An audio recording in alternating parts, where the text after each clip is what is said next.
A través de un estudio médico, un grupo de especialistas intenta explicar el padecimiento al que fue sometido Jesucristo antes de morir en el madero.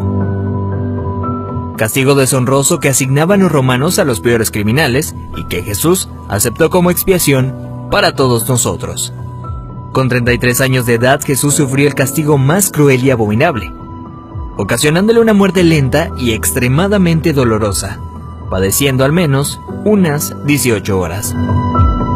De acuerdo con el estudio, cuando Jesús suda sangre en el huerto de Getsemaní, descrito en el libro de Lucas 22:44, experimentó un suceso llamado hematidrosis, que normalmente se produce cuando hay un gran sufrimiento psicológico. En algunos casos, la ansiedad severa provoca la secreción de químicos que rompen los vasos capilares en las glándulas sudoríficas, emanando mezclas entre sudor y sangre.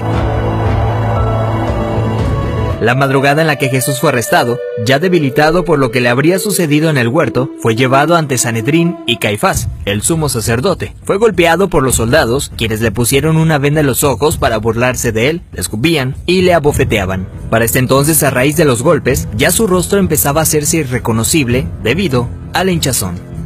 Los azotes que Cristo recibió de los romanos eran a causa de otro término terriblemente brutal. El látigo que utilizaban los soldados estaba compuesto por tiras de cuero trenzado con esferas de metal entretejidas. Cuando este impactaba contra la carne, provocaba severos moretones y contusiones, mismas que se abrían con los demás golpes. No contentos con esto, el artefacto con el que se flageló a Jesucristo también tenía pedazos de hueso afilado, provocando además cortadas profundas mientras lo golpeaban. De acuerdo con estudios realizados por historiadores forenses, con frecuencia, quienes eran flagelados con este tipo de látigos llegan a tener exposición de la espina dorsal debido al desgarramiento de la espalda, pues los golpes iban desde los hombros, pasando por la espalda y las piernas, hasta llegar a los muslos, produciendo que la carne del individuo cuelgue en forma de tiras. Mientras sucedía, en el interior de la persona, en este caso Jesucristo, se experimenta un dolor tan grande que debió llevarlo a una conmoción hipovolémica, es decir, que la persona a raíz de la gran pérdida de sangre sufre de taquicardia, pues el corazón acelera su ritmo intentando bombear una sangre que ya no existe, lo que a su vez conlleva una baja presión sanguínea, dando paso a la pérdida de la conciencia.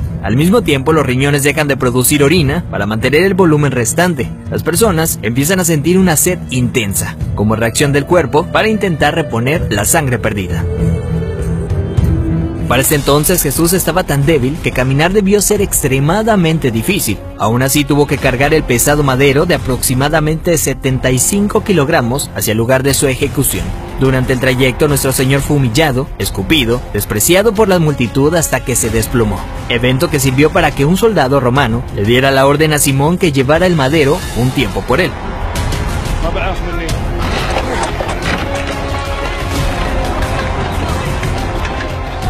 Luego de ello, Jesús dice tener sed y le dan un trago de vinagre.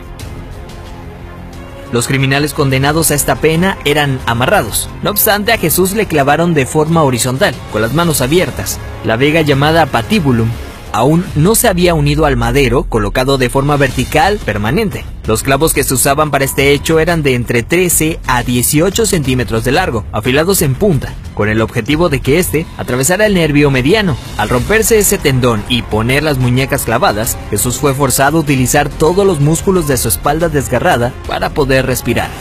Ya colgado, casi sin poder respirar, al clavarle los pies en el madero, triturando los nervios de los pies, debió haber sufrido dislocación de los hombros, situación que se confirma en el Salmo 22:14, cuando dice: «Dislocados están todos mis huesos».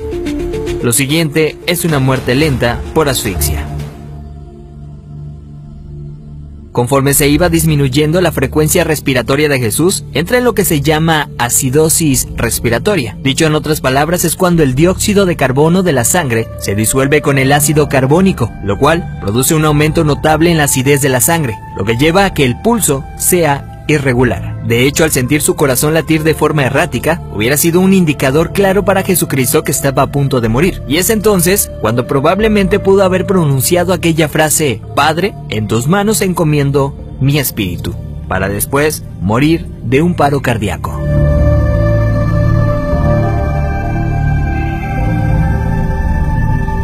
A diferencia de otros crucificados, los huesos de Jesús no fueron quebrados. Esto lo hacían para evitar que las personas que pasaban por esto subieran las piernas hacia arriba y con estas se ayudaran para poder respirar. Así, la muerte era rápida en cuestión de unos minutos. Sin embargo, Jesús no pasó por esto, y se sabe porque en registros romanos, allá 2 años después, soldados describen el hecho, confirmando lo que ya estaba predicho en el Antiguo Testamento acerca del Mesías, donde se menciona que ningún hueso será quebrado. Salmos 34:20. Según dichos registros, un soldado romano clavó en Jesús una lanza en el costado derecho para confirmar su deceso. La lanza penetró el corazón, por tanto cuando sacó la lanza, del orificio salió un fluido claro como el agua, seguido de un gran volumen de sangre, tal como lo describe el apóstol Juan en su Evangelio, testigo presencial de los hechos.